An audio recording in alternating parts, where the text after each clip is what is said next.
Merci. Salam alaikum. Bonjour. Good afternoon. Toujours un plaisir d'être avec les startups, en fait. Ça donne cette impression que tout est possible. Tout est très difficile, mais possible aussi. Donc, ça me remet un petit peu dans mon cadre là. Alors, je vais parler un petit peu de Alger Smart City. Et en fait, Alger Smart City, on l'approche un petit peu comme une startup aussi. Parce qu'on a commencé de quelque chose et essayer d'avancer le plus vite possible sur des choses très pratiques. Et essayer de faire en sorte qu'on voit une feuille de route sur laquelle on peut exécuter. En fait, pour revenir aux deux présentations qui sont passées, j'ai bien aimé les conseils, tout ce qui est niveau startup. J'aurais bien aimé avoir ces conseils-là quand je faisais mes startups aussi. Mais de mon côté, mais si je devais résumer très vite, c'est quoi une startup? En fait, c'est avoir une loupe et des jumelles. C'est-à-dire une loupe pour voir le pragmatique très précis pour s'adapter sur le court terme, mais aussi des jumelles pour voir le long terme et voir ce qu'il y a vers le loin. Alors, Alger Smart City. Là, je vais faire très vite l'état de l'art. C'est un travail d'équipe. Donc, l'état de l'art par rapport à ce qu'on a fait et ce qu'on va faire. Je viens de revenir de Barcelone hier soir et en fait, j'avais animé un débat Smart City à Barcelone avec un certain nombre de villes du tour du monde. Et c'était intéressant parce qu'en fait, toutes les villes présentaient leurs solutions, leurs idées, leurs approches, leurs stratégies, mais il n'y avait pas un truc d'unique. Et c'est là que j'avais compris, j'avais compris. C'est-à-dire, je revenais un petit peu, le mot-clé de la Smart City, c'est un petit peu ce que j'ai ici. It's a means to an end, it's not an end. En fait, c'est pas vraiment un but, c'est le moyen pour avoir plusieurs buts. Et la présentation ici, c'est un petit peu qui illustrer quel genre de but on va avoir au niveau du projet Alger Smart City. Alors, au niveau Alger Smart City, le but principal, c'était en fait de rentrer dans ce cadre-là de développement d'écosystèmes technologiques. Et en fait, c'était trouver un projet fédérateur catalyste où tous les acteurs puissent travailler ensemble par rapport à des problématiques très claires. Donc là, ce que j'ai ici, c'est un petit peu les différents acteurs dans l'écosystème algérien et ailleurs. Donc l'incubateur, capital risque, tout ce qui est Urban Tech Lab, toutes les technologies de transfert, prototypage, tout ça en fait. Donc en fait, quand on a commencé le projet, l'histoire c'est de dire comment on peut mettre en place une stratégie d'action pratique qui peut faire en sorte que tout le monde puisse travailler de manière synergétique et faire des résultats très pragmatiques et observables. Alors, on ne voit pas un petit peu ce qu'il y a en bas ici, mais c'était un petit peu ce que j'avais présenté il y a à peu près 9-10 mois, donc c'était ici. C'était la première conférence Startup à Alger. Et là, c'était vraiment le début du projet Alger Smart City. Donc, l'idée, c'est de dire on fait quoi? C'était au début, on a mis une feuille de route très générique, dire OK, sur les mois et peut-être années qui viennent, on met une feuille de route qui va dire voilà ce qu'on fait. Mais on n'avait rien fait. C'était juste le début de la chose. Donc, si je vois 10 mois plus tard, on se retrouve ici à la deuxième Startup conférence à peu près, 10 mois. Et là, ce que j'ai mis sur la droite, c'est ce qui a été fait. Donc, je ne vais pas détailler les choses ici, mais en fait, on a fait pas mal de choses très pragmatiques, comme une Startup. C'est d'avancer vite et essayer de voir un petit peu mesurer et réavancer et adapter. Donc, on a fait des benchmarks de villes intelligentes, identifié des besoins sur Alger, un petit nombre de besoins pour commencer à développer une approche et un modèle. On a fait des audits, on a fait des solutions techniques, on commence à lancer un laboratoire expérimental. Donc tout ça a été fait sur les 10 mois passés avec un modèle de dire comment on peut travailler ensemble en différents acteurs et aussi surtout comment apprendre par rapport à des modèles d'échantillonnage et les faire extrapoler sur des trucs qui peuvent être répétés plusieurs fois. Donc 10 mois après, c'est ça. Je vais choisir 2 ou 3 choses sur ces 18 choses qu'on a ici listées. Je vais choisir 2-3 choses qui vont être présentées. Donc, je vais parler un petit peu sur le prochain slide, par exemple, parler de l'aspect comment impliquer différents acteurs par rapport à l'exécution Smart City. Là, c'est un petit peu le retour sur un appel collaboration qu'on a lancé le 15 juillet 2017 avec des réponses le 15 septembre 2017. On a à peu près 150 réponses de différents types de boîtes, donc des startups, des multinationales, du conseil, de la recherche-développement. Donc, sur différents domaines, qui va de tout ce qui est architecture donnée à tout ce qui est transport, énergie, urbanisme, eau, agriculture et autres. Donc, c'est un petit peu pour montrer, OK, on dit, voilà, c'est Alger Smart City, on a ce genre de problématiques à régler, on a ce genre d'approche qu'on veut, on a ce genre de but tactique et stratégique, donnez-nous vos solutions. On a eu ce type de réponse. Ça, c'est un. Là, ici, par exemple, c'était une histoire de... Une fois qu'on a les solutions développées, on les teste comment en fait? On les valide comment? En général, les Smart Cities, c'est l'aspect technique, mais c'est aussi l'aspect socio-commercial, économique, de manière à que la solution soit viable. Et en général, il y a une interaction directe entre les solutions et tout ce qui est réglementation. Donc voilà. Donc on a développé un modèle où on peut tester des solutions en miniature et développer une thèse de comment emmener sur solution sur un marché réel. Hein. Donc là, par exemple, c'est un document qu'on avait mis en place, qui est en train de faire évoluer, qui décrit la thèse Alger Smart City, parce qu'il faut une thèse pour pouvoir la défendre hein, et avoir des antithèses pour améliorer la thèse. Donc c'est l'approche qu'on a prise ici aussi pour Smart City.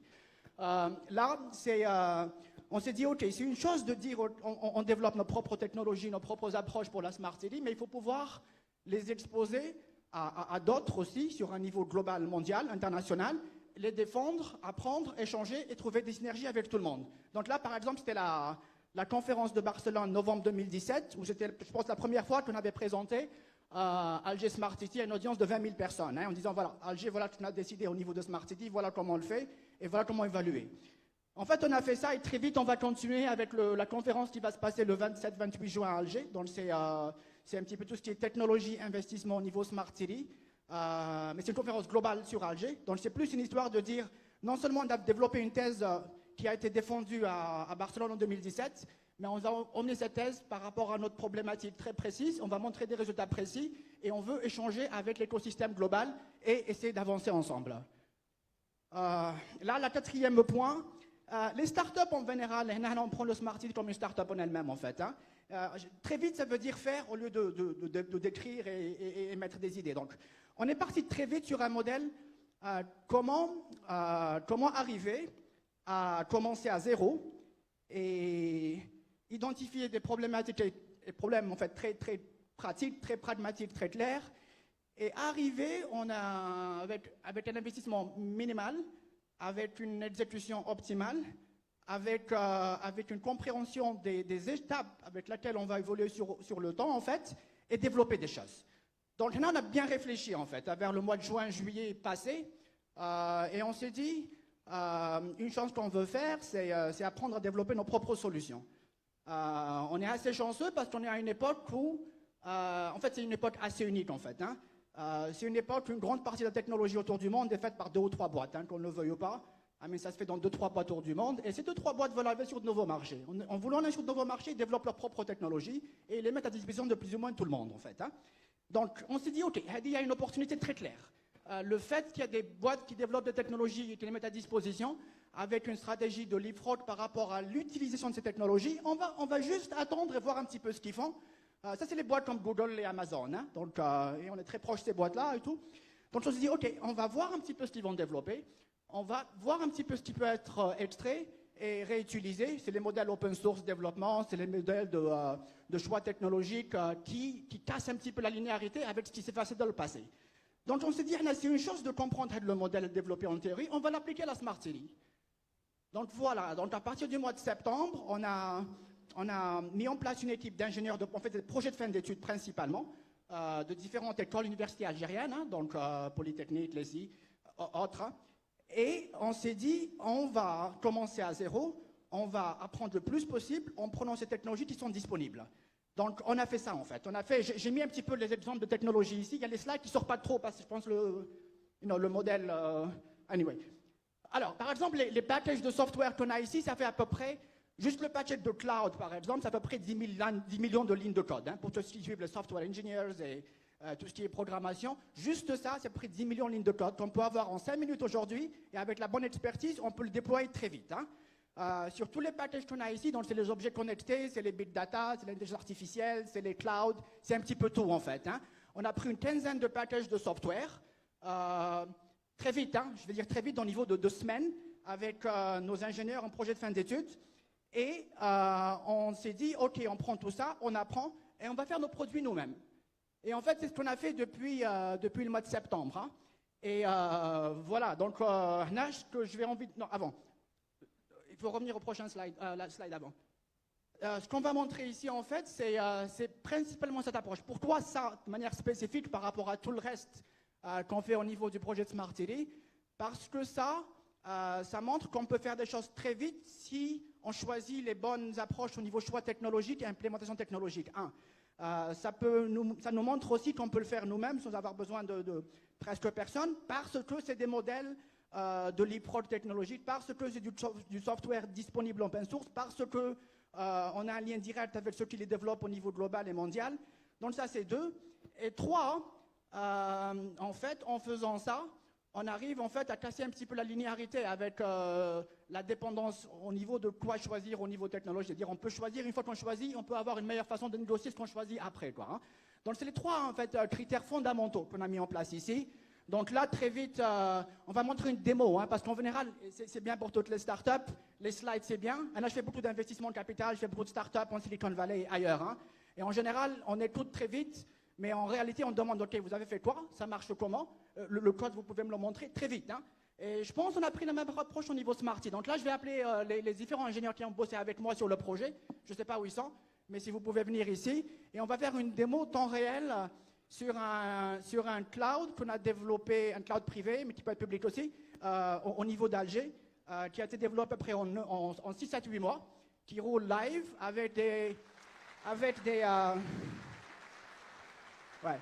Alors, ce qui va être montré c'est le cloud, c'est les packages big data, c'est les plateformes smart city, c'est les objets connectés, connectivité. En fait, c'est un petit peu tout, hein. Mais c'est eux qui ont fait le boulot, hein, c'est pas trop moi, quoi. Mais bon, là, on va faire une démo live et je vais revenir pour faire un petit peu quels tests pouvons-nous mettre en place par rapport à l'exécution, à la validation de ce qu'on voulait faire il y a à peu près 10 mois à Alger. Alors, Amine, je te donne le micro. Ah, quel est Mike? Ok. Je te laisse le micro, Riyad. Apparemment,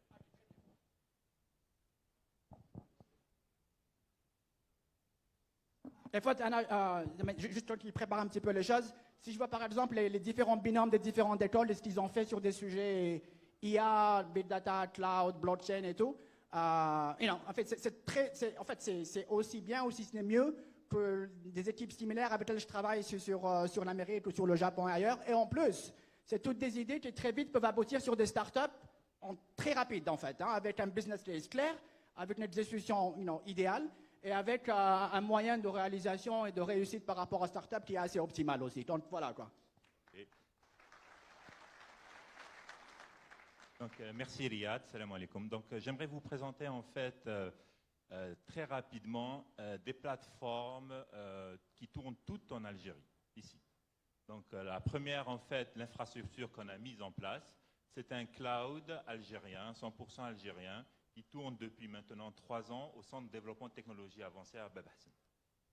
Sur la base de ce cloud, nous allons construire en fait des couches logicielles qui vont permettre en fait de mettre en pratique toute la théorie qu'on connaît autour des villes intelligentes. Donc ça commence en fait des objets connectés, tout ce qui est IoT, les plateformes d'échange de données, puis le transfert vers des plateformes big data, intelligence artificielle. En parallèle de ces plateformes de calcul, nous mettons en place, via les différents binômes, en fait, des plateformes de GIS, hein, et des workflows, et nous mettons en place, en fait, nous essayons d'ouvrir les accès aux développeurs d'applications pour qu'ils puissent, en fait, se greffer sur ces plateformes pour pouvoir exécuter leur code. Donc, le slide qui suit. Donc, ce que nous allons voir ici, c'est un code qui tourne, qui va en fait simuler la remontée de données de capteurs vers des gateways intermédiaires, vers des providers, vers une plateforme d'échange de données, vers un cluster de big data, jusqu'à la visualisation en temps réel, le tout sur du code qui tourne en local. Donc, tu peux revenir toujours. Donc, sur la base, tout ça va tourner sur le cloud du CDTA, sur lequel il y a 2 plateformes, donc Sentilo, qui est la plateforme Ville Intelligence de Barcelone, qui est mise à disposition en open source, et puis le cluster Big Data Intelligence Artificielle adjacent. Donc on peut passer. Donc rapidement, ceci, c'est des liens Internet qui sont tous hébergés chez nous au CDTA. Donc on va commencer par le cloud. Donc ici, c'est un cloud OpenStack, complètement hautement disponible, sécurisé, qui tourne depuis 3 ans au CDTA, 2 ans en mode cloud privé, et depuis 6 mois, nous l'ouvrons en cloud public, hein, en face. Donc, il y a un étudiant aussi qui fait la manip de l'autre côté, hein, voilà. Donc, ce que vous voyez, en fait, c'est un cloud ici en Algérie, où toutes les instances que vous allez voir tournent sur ce cloud.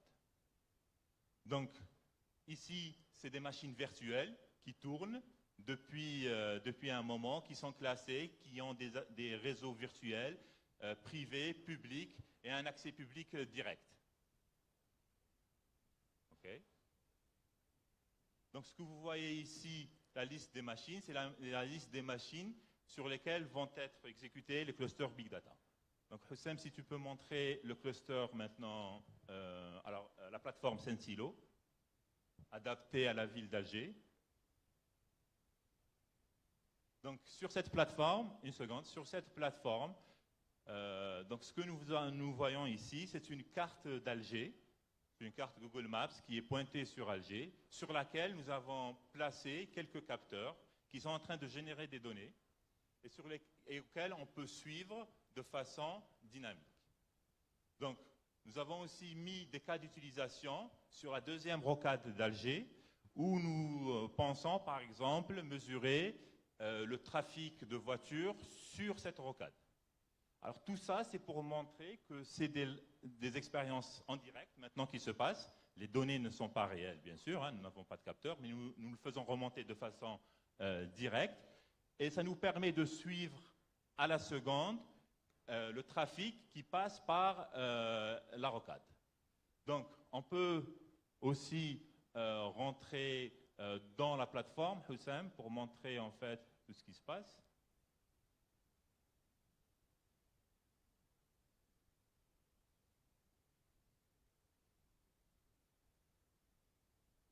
Donc tout ça, ça se passe en live, hein, ici en Algérie. Hein. Donc ce que vous voyez ici, en fait, c'est la liste des capteurs que nous mettons. Donc nous pouvons mettre autant de capteurs que nécessaire, nous pouvons les organiser, les hiérarchiser et mettre en place une plateforme d'échange de données que tous les concessionnaires peuvent utiliser pour en fait atteindre l'intelligence de la ville, qui n'est rien d'autre que l'optimisation de tout ce qui se passe dans la ville. Donc on peut passer en fait au cluster Big Data. Donc ce qui suit, c'est pour un peu les initiés, ce qu'on appelle un cluster Hadoop. Donc c'est du stockage partagé.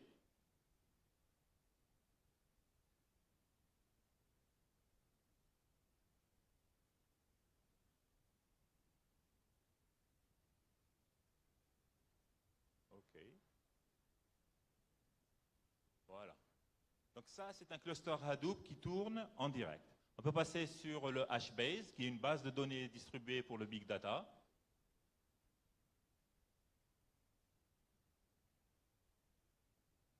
HBase. Très bien.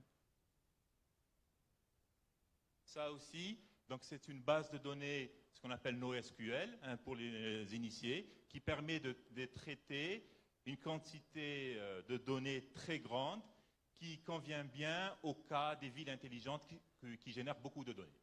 On peut passer aussi à la visualisation des données, à leur stockage. Donc ce que vous voyez ici, en fait, c'est une base de données de ce qu'on appelle d'archivage, qui permet en fait d'archiver les données de façon temporelle et de les visualiser en direct. Donc il suffit juste de la paramétrer. OK. Donc là, par exemple, Hussam va afficher les données sur la deuxième rocade d'Alger que nous injectons de façon artificielle, mais qui remontent de façon réelle sur toute la plateforme.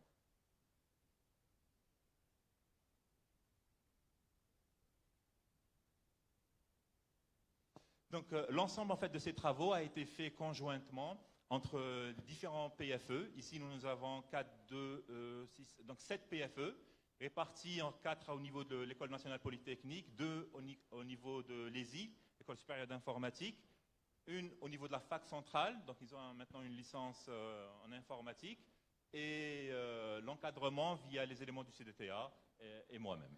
Donc ce que vous voyez, c'est le graphe en direct des données qui remontent de la plateforme. Merci Riyad. Ah, très bien, merci. Voilà, c'est moi qui dois vous remercier en fait. Pas... Anyway, merci. Juste pour terminer, donc le dernier slide à la présentation, en fait, le point le plus important par rapport à ce qui a été fait ici, une chose de le faire et de le faire bien et résoudre des problèmes tactiles très clairs, ça c'est bien. Mais ce qui est très très important en fait, c'est un petit peu du travail pour défendre une thèse. Prochain slide, en fait le dernier slide. La thèse, c'est qu'en fait, ça a été fait. Si vous m'avez demandé, ça fait après 3-4 ans, serait-ce possible d'avoir une équipe de 10 personnes et faire un cloud local avec du big data, avec de l'IA, avec ça et ça et ça et ça? J'aurais dit, mais no way, il n'y a aucun moyen de le faire. Des choses se passent un petit peu partout qui font en sorte que les choses sont possibles aujourd'hui. Donc voilà, donc ça a été fait à peu près dans 6, 7, 8 mois.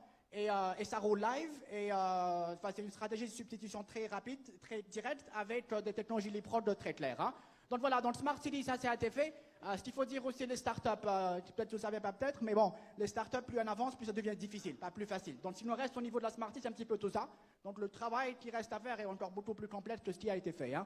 Donc voilà, donc je termine sur ça et je vous remercie. Merci.